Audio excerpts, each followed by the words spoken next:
Ok, donc les architectes de la rénovation, donc ça existe à la fois au niveau national et au niveau local. Donc au niveau national, ce sont les ADLR. Au niveau local, donc ce sont les AROC, les architectes de la rénovation en Occitanie.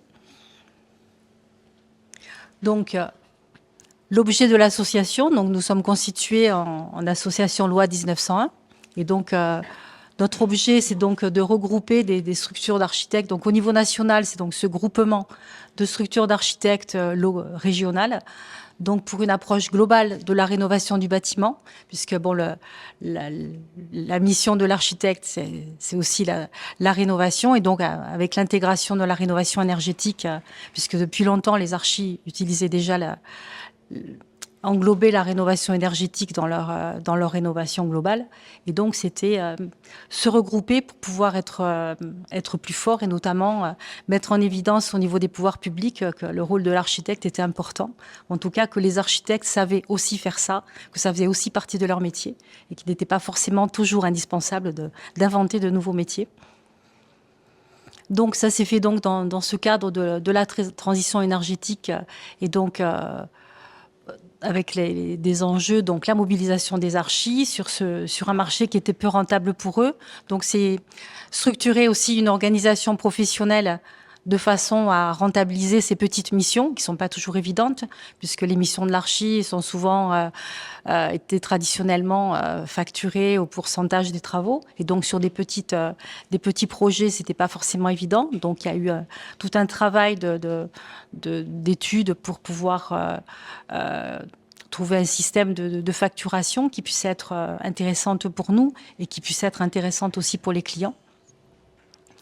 Nos objectifs, c'est la mise en réseau entre nous et le partage et des retours d'expérience. Et puis les partenariats avec les institutions nationales et locales, donc pour mieux répondre aux enjeux des territoires. Au niveau national, notamment, on avait œuvré justement pour les MAR, pour les dossiers MAR. Et si les dossiers MAR pour les architectes sont un petit peu plus légers que pour les autres, c'est aussi parce qu'il y a eu toute une démarche qui avait été faite justement auprès des pouvoirs publics pour insister un peu sur les compétences déjà de base des archis. Alors, un certain nombre de dates clés. Donc, 2015-2016, donc c'était les premiers, donc les prémices donc de la mise en place en fait d'un procédé, d'un processus d'audit.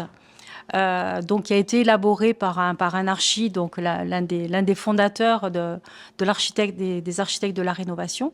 Donc c'est un archi qui est sur la région de Bourgogne, donc qui avait mis au point donc une méthode d'audit avant que les logiciels d'audit n'existent et que les audits ne deviennent obligatoires.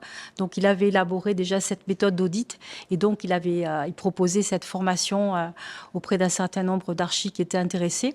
Donc ça se faisait parallèlement aux formations FIBAT, puisque les formations FIBAT, disons, permettaient d'avoir un socle de connaissances. Et donc, cette formation audit était complémentaire, un peu plus concrète, une application sur le terrain de la formation de base FIBAT. Et donc, 2017, ça a été la création de l'association nationale.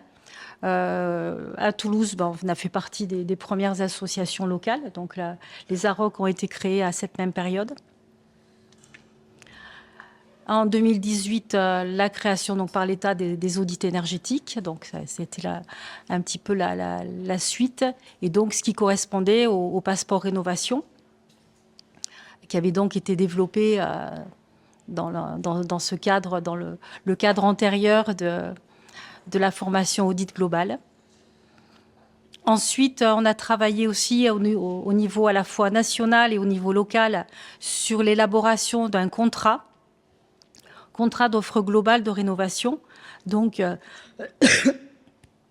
on a travaillé là-dessus avec notamment la CAPEB, ce qui permettait, ce qui existe toujours, d'avoir un contrat d'offre globale, donc entre archi et artisans. En 2022, donc, il y a eu la mise en ligne du site internet de l'association. Donc, il y avait eu des sites locaux. Et ensuite, maintenant, il y a un site national à partir duquel donc, on peut être orienté vers les sites régionaux. Donc au niveau du site, on a notamment une carte qui présente donc tous les archis au niveau national, ce qui permet donc ce site est à la fois pour les archis qui sont membres de notre association et également pour le grand public qui va donc pouvoir trouver un architecte correspondant à son secteur. 2023, donc là les adhésions se développent justement avec l'arrivée du MAR. Il y a eu pas mal de questions de la part des architectes qui étaient investis. Voilà. Et la suite, donc en 2024, on commence à s'ouvrir aussi à la copropriété. Alors notre ADN, ça va être notre mission de base de l'archi. Préserver l'architecture, rester architecte et intégrer la rénovation énergétique à nos projets. Donc ça, c'est ce qu'on faisait déjà depuis longtemps, puisque les membres de notre association travaillent quasiment, on est tous des travailleurs indépendants, on est tous, la plupart du temps, on travaille seuls chez nous. Et on était déjà, on travaillait déjà dans la rénovation et on intégrait déjà la rénovation énergétique dans nos projets. Donc déjà bien avant que les réglementations ne soient là. Bien avant les différentes contraintes réglementaires.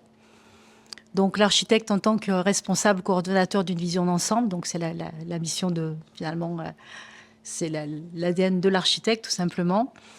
Au niveau de l'asso, c'est une approche horizontale, collaborative et non autocratique, on va dire, de l'architecte, donc notamment avec une relation avec les artisans. On ne veut pas se positionner comme sachant celui qui sait tout par rapport aux artisans. On a aussi besoin des artisans et besoin des échanges avec eux. Et au niveau entre architectes, au niveau de l'asso, donc chaque adhérent est amené à trouver sa place. On a une volonté d'entraide entre nous.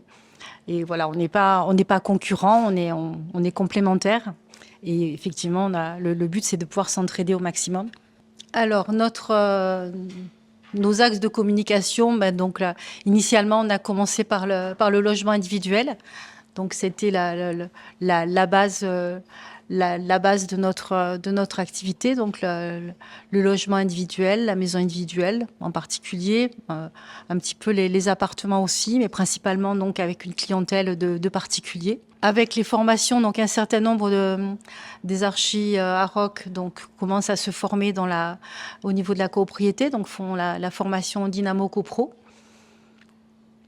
Donc, du coup, ça les amène à être capables de faire des audits, mais bon, sachant que la réglementation a été modifiée maintenant, et ce sont les DPE CoPro, donc ça amène à intégrer des équipes pluridisciplinaires, mais ça permet d'avoir une formation de base spécifique CoPro, et c'est quand même très intéressant. Et ensuite, voilà, le but, c'est de pouvoir élargir ensuite les compétences et les activités un petit peu au-delà, vers le tertiaire notamment.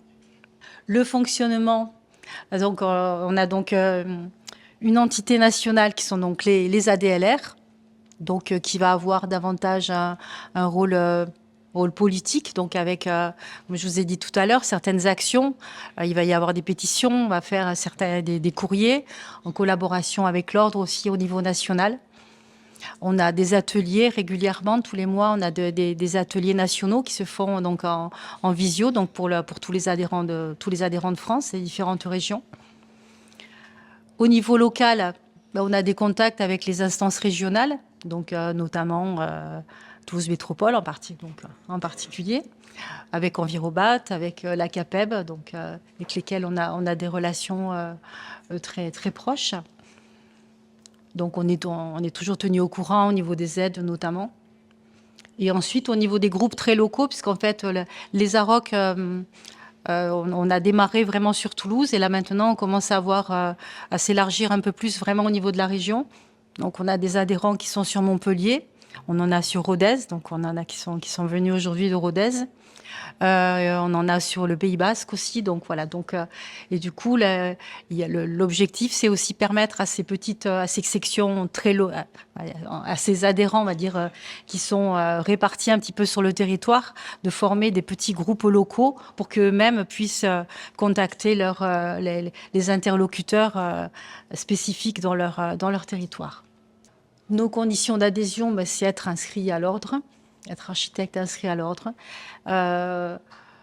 Au niveau des AROC, on souhaite, voilà, on demande que les gens soient formés spécifiquement donc, par la formation Dynamo. Donc c'était les FIBAT 5A, 5B ou formation Dynamo, de façon à avoir un socle commun au niveau des connaissances.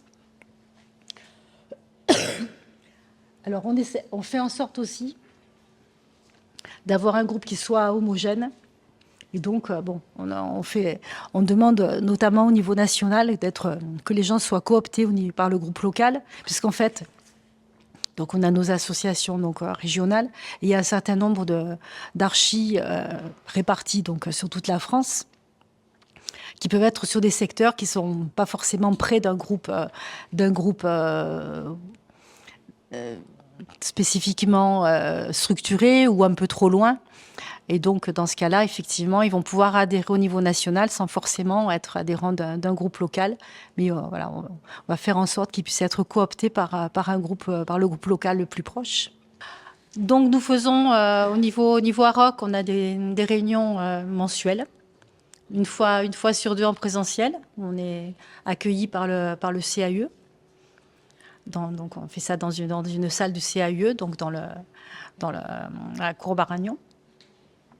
Et voilà, et donc un mois sur deux, c'est en visio.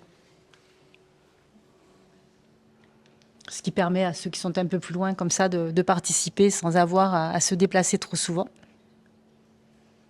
Et les ateliers nationaux, ADLR, voilà, donc avec là aussi, donc il y a des ateliers mensuels sur différents sujets où chacun peut intervenir.